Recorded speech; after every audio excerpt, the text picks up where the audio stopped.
to Northeastern, but also if you decide to apply after you graduate from college for grad school, medical school, or even certain high-level jobs, they'll require transcripts from every institution you attended. So you will need to submit the transcript from that first semester abroad with the host institution along with your Northeastern one. So we just like to have students keep that in mind. We always want students to aim for the best performance they can academically. Digging down a little bit more, I want to talk about the course registration process. In early May, students will be able to select their classes, and this will depend on your major and your college. So for some students, for example, if you are out of the Bouvet College of Health Science, you have a more prescribed set of courses. And we work very closely with the colleges and our partner institutions to make sure that the classes that you need as, say, a health science student are available on location, and that they're transferring back here to Northeastern as the classes, again, that are required for a first-year health science student. If you are coming in with AP, IB, or transfer credit, and you pass out of some of those required courses, that's great. That's not a problem. We do offer alternative courses that you can select from to fill in some of those gaps if you're bringing in a lot of advanced credit, which many of our students do. Now, the experience of registering for classes might be different for, say, a College of Social Sciences and Humanities student who is studying political science. That program of study just has a little bit more flexibility as compared to, say, a health science student. One of the things that is worth mentioning here is that if you go to our website and you click on any of our NUN locations, under each of our locations, there's an academics tab, and then underneath that academics tab, you can click and see the course curriculum maps by college and then by your major. And this will detail exactly which class you'll be taking. It's the host institution course name, and then it shows you what the Northeastern equivalent is, how that course will transfer back and be listed on your undergraduate day school Northeastern transcript. It will show the number of credits, and will also show New Path. And New Path is the Northeastern core curriculum. And many of your New Path requirements get fulfilled through your major requirements, but not necessarily all of them. So while you're spending your first semester with the NUN program, you'll have the opportunity to fulfill major requirements. There may be opportunities to take electives, and you can also fulfill some of these New Path requirements also.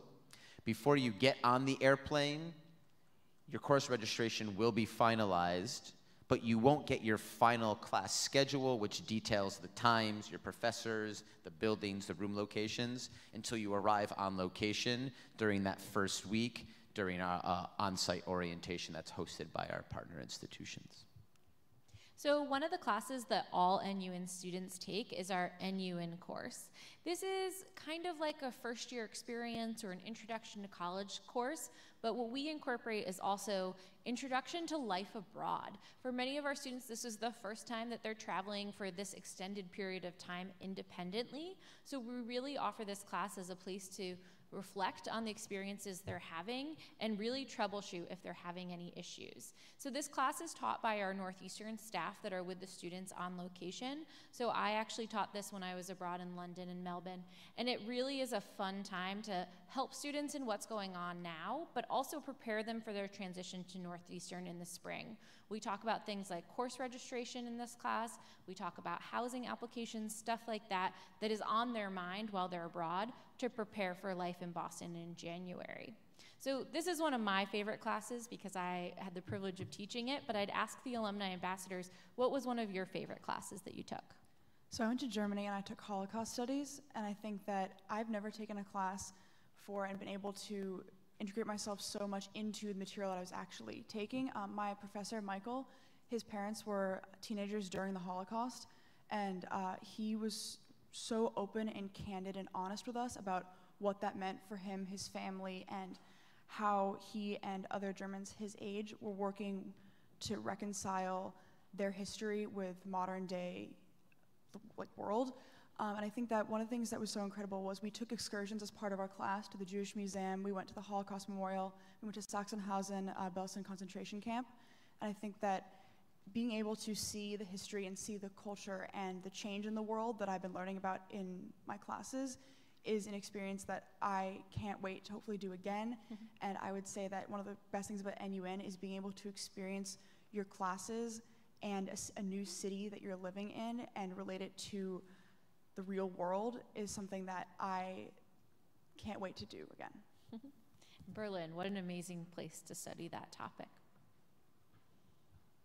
So that's a little bit about who we are, and that's our academic framework. Now we want to jump into some more program details with you. So this is the program fee for the fall 2019 NUN semester. This covers a number of things. It covers your fall tuition, covers your on-site housing, it covers the group flight. Group flights typically go out of a few main hubs, Boston, New York, and there's usually a West Coast flight out of Los Angeles. We encourage students to consider going on the group flight. You arrive at the airport, everyone wears an NUN t-shirt so we can identify you. We make sure you're getting on the right flight and going to the right place. And then on the other side, we do have site staff that who will have already been there, and they're there in preparation to receive you. They'll pick you up at the airport and make sure that you're getting from the airport to your accommodations. It is worth noting that if you want to travel independently, that's okay too. And if you do decide to do that, you would get a credit to your student account in the fall semester. This program fee also includes 24/7 staff support and orientation. Nicole will talk about that in a bit more detail in just a moment. One other important piece that the fee covers is the programs and excursions. This can mean a number of things. This can be a midterm study session that was programmed by our site staff, where there may be coffee and pizza to get you ready for your midterm exams. It could also mean an overnight excursion, which all of our programs offer. So I'd ask the alumni, what were some of your favorite programs that you participated in with the NUN program? I have three main favorite excursions. So excursions depend on which site you go to, but within the first week of arriving in Australia, we went to Healesville Sanctuary, and we got to see all the quintessential Australian animals, get up close with them. And then we also, for our overnight excursion, we actually went to Sydney and met with the Sydney students and got to spend the weekend with them, which was really great. And then for their excursion, they came to us, so we got 2 weekends with them. And then I would say my favorite overall was something called Dialogue in the Dark, which is where we walked through a simulation of Melbourne in complete darkness with a visually impaired tour guide, and we kind of got to experience what their day-to-day life is like, navigating throughout the city and using their other senses to get around. Awesome. Yeah, when I was a staff member in Australia, I thought it was so funny because the first week we take students to meet a kangaroo for the first time, and everyone's so excited, petting them, feeding them, taking a selfie. And then later that semester, we actually hosted a program that was a kangaroo cook-off, because in Australia it's common to eat kangaroo. So it was quite the juxtaposition of those two experiences, but the students enjoyed both. So now we're going to talk a little bit more about what the experience can be like living abroad. So all of our housing accommodation is reflective of the student types of accommodation in that city. So there is quite a variance across them. Some of them have an on-campus housing option, whereas some of our cities, that's not common for students, so that's not offered. So there might be an off-campus housing location where the students are housed. All of the information about what the specific site housing looks like is on our website. So if you go to the locations tab and then select housing information, you can review it there. But we like to make sure that people know that you might be living within the city, not necessarily just within the campus, so that you will be walking to class through the city. You might be taking public transportation. There's a lot of different components that go on with living in the city, but it's a cool opportunity to really integrate yourself into that location and not just be a part of the university campus. So Ben had mentioned the 24/7 staff support. Our staff are on site to do a lot of the fun stuff like programming and planning that cool experiences for the students, but they're also there for when something goes wrong. Our students and the staff live in the same building, so it's kind of like a professional RA or resident assistant if you're familiar with that model, but these staff members are full-time and dedicated to supporting the students on our location. So an example I used previously is that when I was on site, our group flight from New York, all of the student baggage was actually lost. So We know traveling, these sort of things happen. It's no one's fault. The students didn't do anything wrong, but they arrived in Melbourne without their baggage. And so I was a site staff member receiving those students after that really long flight across the globe. Some of them had like Qantas Airlines t-shirts on and stuff like that. But I actually worked with the students individually to coordinate the delivery of the luggage for the entire group as a staff member. So that was something the students had to deal with on their own and do that initial request to get the luggage returned, but then the site staff helped support them. So when that luggage arrived at midnight, I was there to help unload it and so get the students to come down and pick up their bags so that they could unpack and feel more settled before the next day. But a lot of times what it really looks like is supporting students when there's a health issue.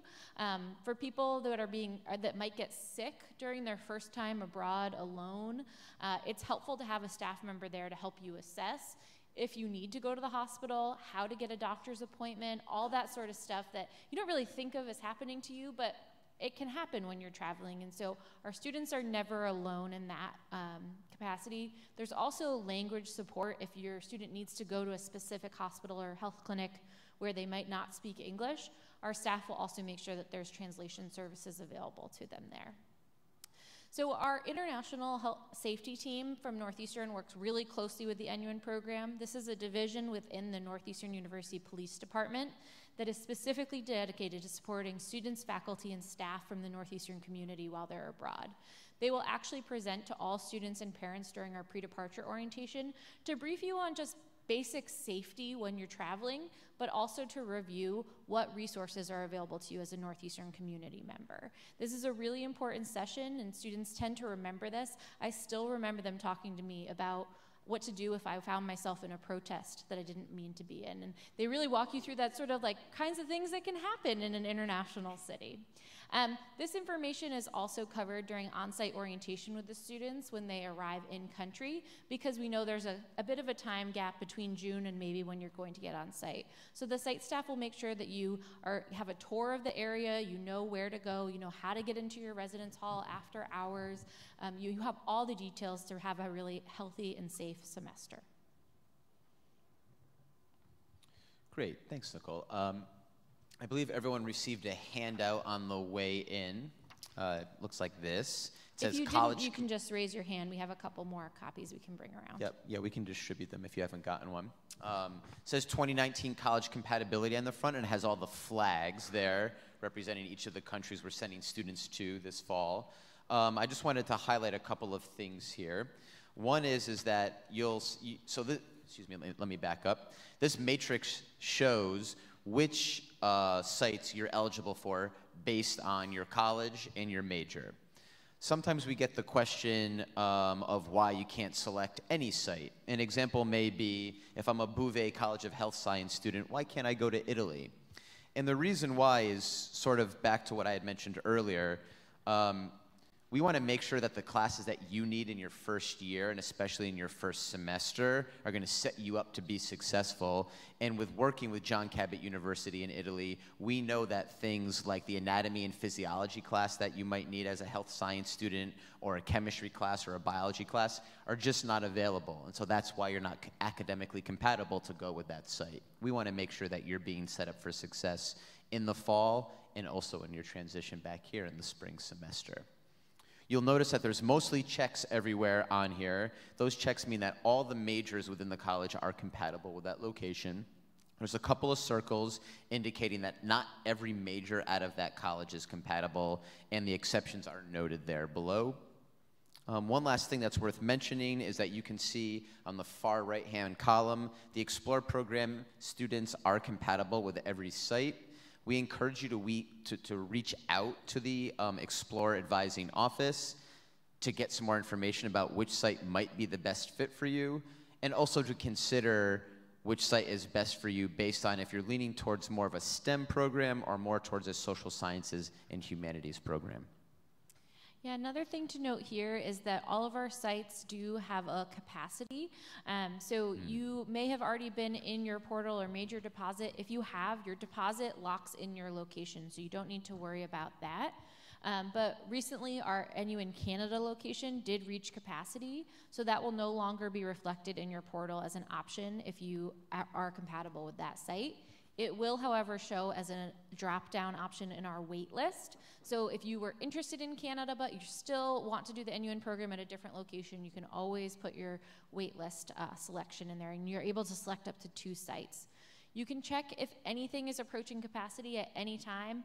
It changes by the hour sometimes, so we're not able to send out updates on it, but you can log into your application status check anytime and select Make First Enrollment Deposit. It's about the 4th option down, and that will take you to a page that will show you what sites are still available, which ones are approaching capacity. That'll be the language that says approaching capacity, and then or have already reached capacity in a variable for the wait list. So we'd say that welcome days tends to be the time that a lot of families are using to make this decision. Right now, Canada is the only one who's reached capacity. None of them are approaching right now. As of before this presentation, we checked, but again, that can always change. So if there's a site that you have your heart set on, I'd really encourage you to keep an eye on that. But other than that, you'll always be guaranteed a location that's compatible with your major as long as you deposit by May 1st. It might just not be your first choice location. So on the back page of that same sheet that Ben was reviewing with you are some more of our program details across all of the locations. So one of the things that I want to highlight here are there are certain age requirements. So based on some new information today, our Australia SUT location in Melbourne is also going to be a site that requires students to be 18 by July 26th in order to study with that program. So that's the same date as our University of Sydney location as well in Australia. England and Italy also have an age requirement, but that one is a bit later, so it's August 18th you must be 18 by in order to study with those locations. This age requirement is reflective of the governmental policies around minors traveling in these locations, as well as our partnership with the host institution and their age restrictions. So unfortunately, we're not able to make exceptions based on the dates. So you'll want to look at other locations that are compatible with you if you're not going to be 18 by the required time. So on that sheet, you also see a breakdown of the arrival and departure dates. These vary quite a bit because they're based on the academic calendar of our partners. Australia's semester starts the earliest, so students are departing in July. So that means you would potentially have a much shorter summer break than you were expecting. So think about what your summer plans are. If you have family travel plans, if you have an internship or a summer job, will it work with that date restriction? On the back end, Greece has kind of the latest departure date, so you'd have the longest summer break. So that's something to consider. But when you look at departures, you'll also see that will affect how long or short your winter break is going to be. At Northeastern, we actually start our spring semester right away in January, so students typically move into campus the first week in January. So you might have a much shorter winter break if you're not coming back until late December, or a longer one if you're coming back earlier in November. So the housing information is also gives you a brief snippet of it and a breakdown on that chart.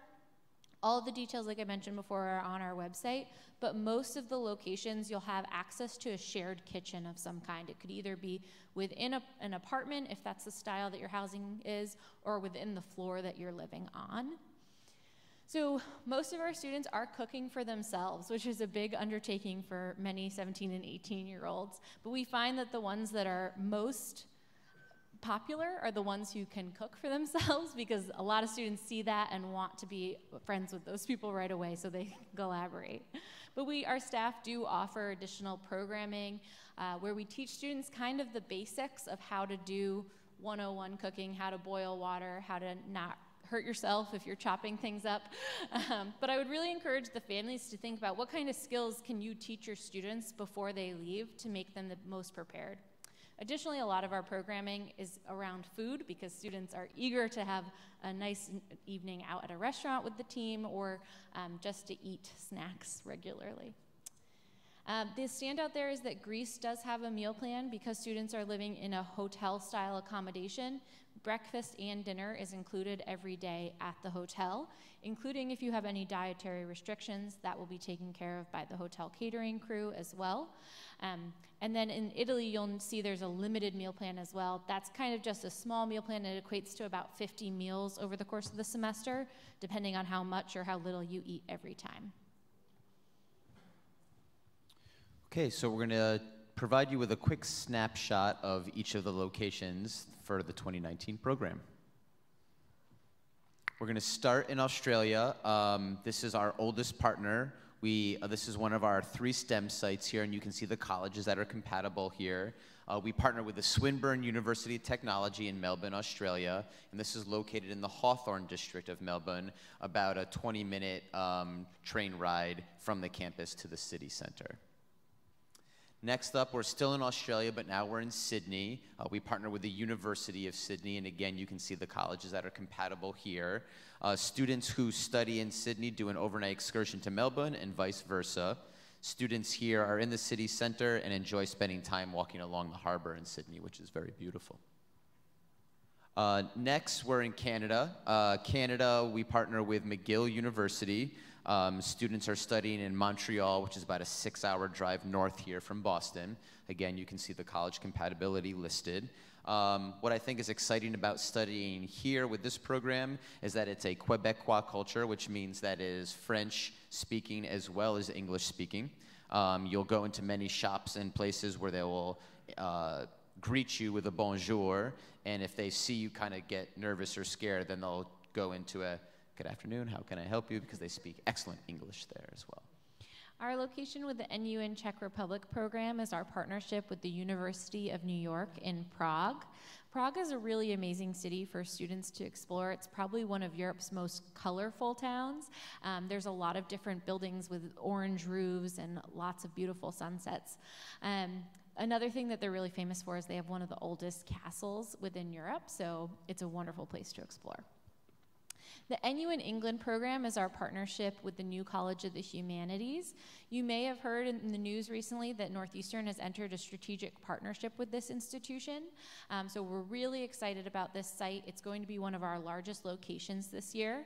Students will be studying in the Bloomsbury district of London, which is kind of the higher education capital of the city, because there's so many universities all centered in that one part of town. Students here will be taking the tube or the underground or metro. If you haven't been to London before, it's a really awesome system that connects you to every part of the huge city that is London. When I was living there, I took it regularly to get to the classroom buildings that we were studying in, to just to the excursions that I was participating in, all sorts of aspects of London. It really stretches all around the metropolis, so it's a wonderful place. And I will say it's better than the tea, in my opinion, if you're from Boston.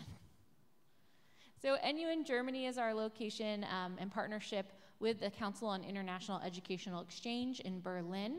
Here is a photo of the CIEE Global Institute. So this is actually a complex of buildings where students will have the residence where they'll be living, as well as the classrooms that they will be taking their courses in. And Eve mentioned to me there's an excellent cafe right on the first floor. So if students don't want to cook for themselves, there's food right there for them. Next up is our program in Greece. This is our second oldest program. We've been partnering with the American College of Thessaloniki, or ACT, as you might see written in some places.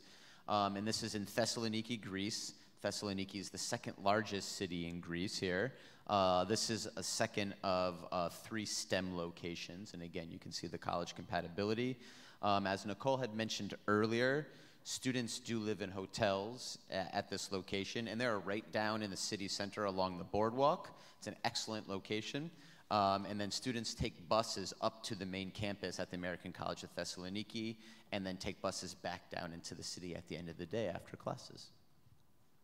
After Greece, we have Ireland. Here we partner with the University of College Dublin in Dublin, Ireland.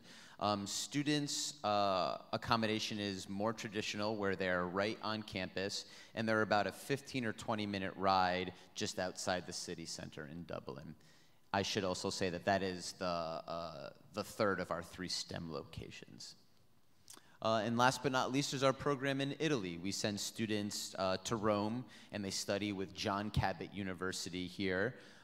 Italy is going to be one of the programs that is middle-sized. So Nicole had mentioned that England is going to be one of our larger programs. Italy will be a little bit smaller than that. So just to give you a sense on the sizes, most of our sites are around 100 students. The standouts are Prague, which is one of our smaller locations, about 50 people. And then England and Greece are larger, so over 200. Right. Okay, so now we're going to give you an overview of what you can expect in the coming seasons if you do decide to be a part of the NUN program. So right now we're here in spring, and a couple of key dates just to keep in mind are there's a May 1st and a June 1st deadline for your first and second deposits respectively. Those deposits do get applied to your overall program fee. As Nicole had mentioned, as long as you deposit by that deadline, you are guaranteed a space in the NUN program. Beyond the spring, looking ahead to the summer, we do have pre-departure orientation. There's 3 of them, and you can see the dates here. Students will be able to select which orientation they want to go to in early May once the enrollment paperwork is open for that. Pre-departure orientation is a great opportunity for students to get to meet each other who are going to be going to the same location. You can also meet students who may be going to different NUN locations but are in your college or maybe in your major. NUN Boston staff will be there. Our host institutions will send representatives as well. So it's a really wonderful opportunity for students to get to know each other and meet all of the stakeholders. Students will also stay overnight here on campus. Students have a 2-day orientation. Parents are encouraged to come, and you're included in that first day of orientation. And if you aren't available to come to pre-departure orientation, that's okay. Sometimes I see people panic when they see those dates because it might be their high school graduation or travel that they already have planned. We do offer all of the content from pre-departure orientation as an online webinar for the students. Again, we'd encourage you to come if you can, but if not, we'll make sure that you still get the materials. Then we'll go into fall, which is your next orientation. So when you arrive on site, you'll have what we call on-site orientation. This is a period of time before you start classes where you will take tours of the city, get to know your roommates, get to know exactly where the classroom buildings are that you need to go to on the first day, and really just kind of settle into life in the city. Something else that happens in the fall is a lot of preparation for the transition in the spring. So you'll be filling out your housing application while you're abroad, and you'll also be selecting courses for the spring semester with the help of the academic advisors while you're on location still. And then in winter, so I mentioned earlier, January is when we really start off. You'll have your 3rd orientation as an NUN student, which is your transition to the Boston campus. All NUN students will be coming back to campus. It's about 1,000 students going through this orientation process together. You'll move onto campus a few days ahead of the rest of the students coming back to kind of get your feet underneath you. And then you'll have a variety of sessions with our campus partners to really make sure you're prepared and you're remembering all the wonderful information about Northeastern. You'll also finalize your course schedule with your academic advisor during this time. Then the first week of classes is really considered welcome week. At Northeastern, we have kind of a transient campus that students are constantly coming and going from their co-op cycle. They might be additionally studying abroad for other semesters or taking time for different opportunities. So each fall and spring or January, we really restart the year. Clubs and organizations are always looking for new people to participate because their executive board might be going off onto co-op and suddenly there's space on a club that they might need more support. And they really are eager to involve NUN students. Transition is something we get a lot of questions about, so I'll ask the alumni, what were some things that helped you during that transition period? I think transitions can be broken down into before, during, and after. So before Northeastern, we love orientations. We've talked about 3 of them so far. Those are really useful. And if you're not able to attend PDO, pre-departure orientation, get on those webinars and look at that content. The sessions are really helpful, both with like NUPD, talking about numbers to call abroad, and also just meeting people, getting their contact info, talking about classes, what kind of clothes you're bringing. Those are really helpful before, just to meet people who are going to the same place or maybe taking similar classes as you. During, I'd say tell your parents you're going to call them and then actually do it. It's going to be really helpful just to kind of stay grounded and check in with people who love you and they do care about you, and it's also helpful for your parents. And I'd say after, when you come back to campus, don't be afraid to be awkward, say hi to people. There's a really great club fair that we hold in Cabot, which is basically all clubs come and table, and because Northeastern kids are coming and going all the time, we do a really good job of clubs are always open for new members, and really most of the first meetings, they've got pizza, just show up, say hi, and that's really, really helpful coming in with a mindset of being open and available to just meet people and introduce yourself. So I'd say go to orientations, call your parents, and then just say hi to people. That's awesome advice. And you're also coming to Northeastern with your cohort of students that you just spent the semester abroad with. So you might know every single person that was on your location. So you'd have 100 people you know spread around campus who are all also in the same position trying to make new friends and connect with others. So you have kind of a built-in network while you're trying to build a new network at the same time. So if you decide this weekend that the NUN program is the right fit for you, you can make the non-refundable first deposit. It's due by May 1st, but you can do it sooner so that you can select your location if that is something you want to do. The first deposit is $1,200 and the second is $2,500. So you can make both at the same time or spread them out by that May 1st and June 1st deadline. After you deposit, I'd say make sure that you have your Northeastern email account set up. That is how the NUN program will be in touch with you over the coming months, as well as all the other offices across Northeastern. So check that Husky email, set it up on your phone so that you get the alerts, because there'll be a lot of important information coming to you. And then you'll also see when you go into your portal that there is enrollment paperwork already there. There'll be more information that comes and more documents you need to fill out for each site specifically. So just keep an eye on all those things. Stay in touch. We want to hear from you. Today is a great day to ask lots of questions and get some of those answered. But please feel free to reach out and contact us anytime. Nicole's mentioned a few times that our website has a lot of details, so we encourage you to go through there as well. And if you have questions about your admissions status, we do have a representative here, and there's a whole cadre of folks from admissions who I'm sure you've seen sprinkled around campus today, and those are great people to speak to as well. And there's their contact information. Wonderful. So thank you all so much for coming to our presentation today. We hope it was informative. We do have additional alumni ambassadors and more of our staff team here to continue to answer questions throughout the afternoon.